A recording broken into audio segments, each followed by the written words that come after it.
বন্ধুরা, মৌসুমিস গার্ডেনে আপনাদের সকলকে স্বাগত জানাই। আর দেখুন বন্ধুরা, আমার কিন্তু শীতের বাগান রেডি হচ্ছে। এখানে আমি লাগিয়েছি পালং শাকের বীজ, আর এই জায়গাটা লাগিয়েছি মেথি শাকের বীজ, কিন্তু মেথি দানাগুলো এখনও বেরোয়নি, কিছুদিন লাগবে এগুলো বেরোতে। আর আজকে আমি বসিয়ে নেব। এখানে এনেছি এই যে কপি, ফুলকপি এবং বাঁধাকপি রয়েছে, আর তার সাথে রয়েছে আমার বেগুন গাছের চারা। এই যে বেগুন গাছের চারা আর ফুলকপি আর বাঁধাকপির গাছ আমি বসাবো। এগুলো এখন আমার শীতের বসানো হয়নি, শাকের গাছগুলো আমি বসিয়ে নিয়েছি। আর আজকে যেটা আমি নতুন ট্রাই করব সেটা হলো এই যে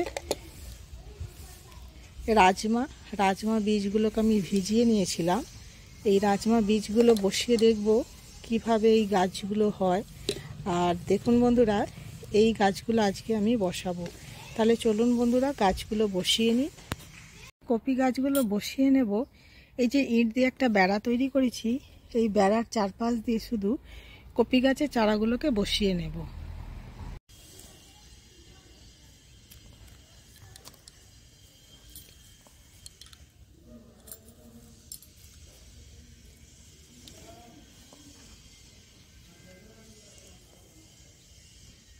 এই যে কপি গাছের চারাগুলো আমি এখন বসিয়ে নেব। দেখুন বন্ধুরা, একদিন আগে গাছগুলো আনা হয়েছিল, আর মাটিতে বসানোর সময় পাইনি।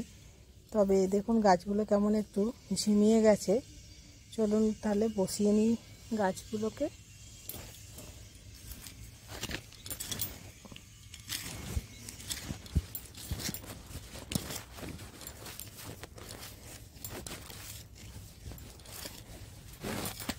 মাটিটা এইভাবে খুঁড়ে নিয়ে বন্ধুরা, প্রথমে আমি এই যে গোবর সার রেডি করে রেখেছি, আর তার সাথে আমি এই যে নিম খোলটা মিশিয়ে নেব।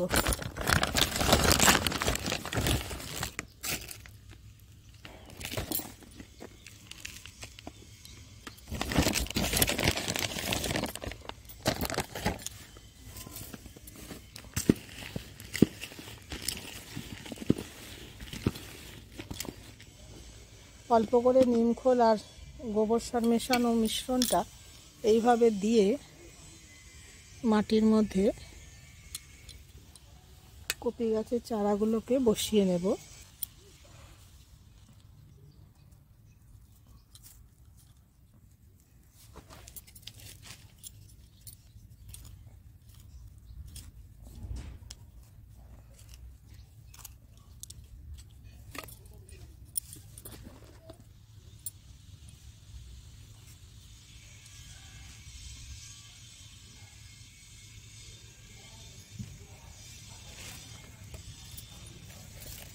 দেখুন বন্ধুরা, ফুলকপি চারাগুলো কিন্তু আমি এইদিকে বসিয়ে নিয়েছি, এই ইটের ধারে ধারে।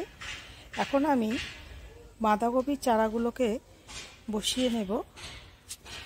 এইদিকে যে জায়গাটা রয়েছে, এদিকে আমি বাঁধাকপির চারাগুলোকে এখন বসিয়ে নেব। একইভাবে মাটিটা খুঁড়ে নিয়ে অল্প সার দিয়ে আমি বাঁধাকপির চারাগুলোকে এই দিকে বসিয়ে নেব। আর বন্ধুরা, যখনই আমি গাছ বসাই, মাটিতে এইভাবে অল্প গোবর সার আর নিমখোল মিশিয়ে এই সারটা তৈরি করে প্রথমে দিয়ে তারপরেই আমি কিন্তু গাছটা বসাই। দেখি গাছে এতে গ্রোথটা ভালো হয়।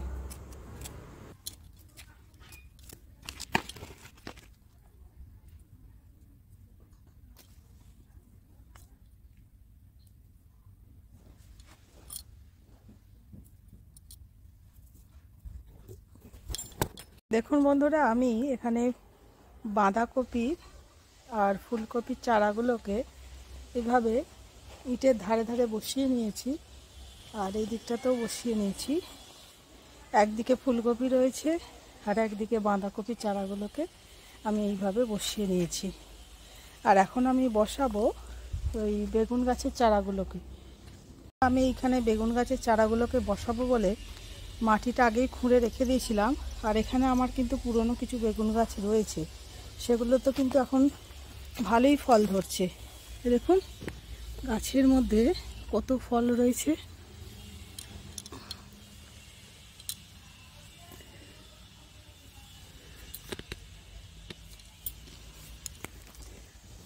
বেশ এই পুরনো বেগুন গাছগুলোতে বেশ অনেকই ফল রয়েছে এখন। আর আবার নতুন কিছু শীতের চারা আমি বসিয়ে নেব।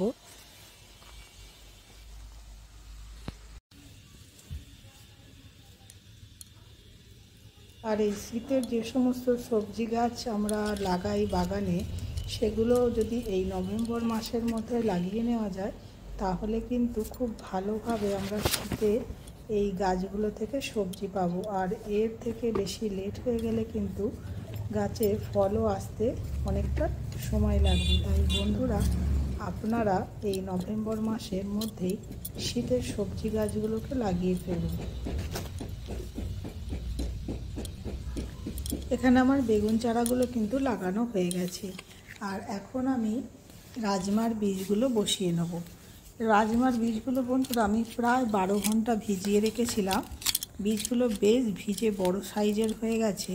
আর এখন আমি মাটিতে এই রাজমার বীজগুলো বসাবো। তবে এই রাজমা বীজ শীতকালেই বসায়। আর এই প্রথমবার আমি এই রাজমা বীজ বসিয়ে দেখছি যে কী রকম হয় গাছগুলো, আমার কোনো আইডিয়া নেই। তবে যাই হোক, আপনাদের সঙ্গে আমি পরে শেয়ার করব এই ভিডিওর মাধ্যমে। আশা করি ভিডিওটি ভালো লেগেছে। ভিডিওটি দেখার জন্য সকলকে ধন্যবাদ জানাই। নমস্কার।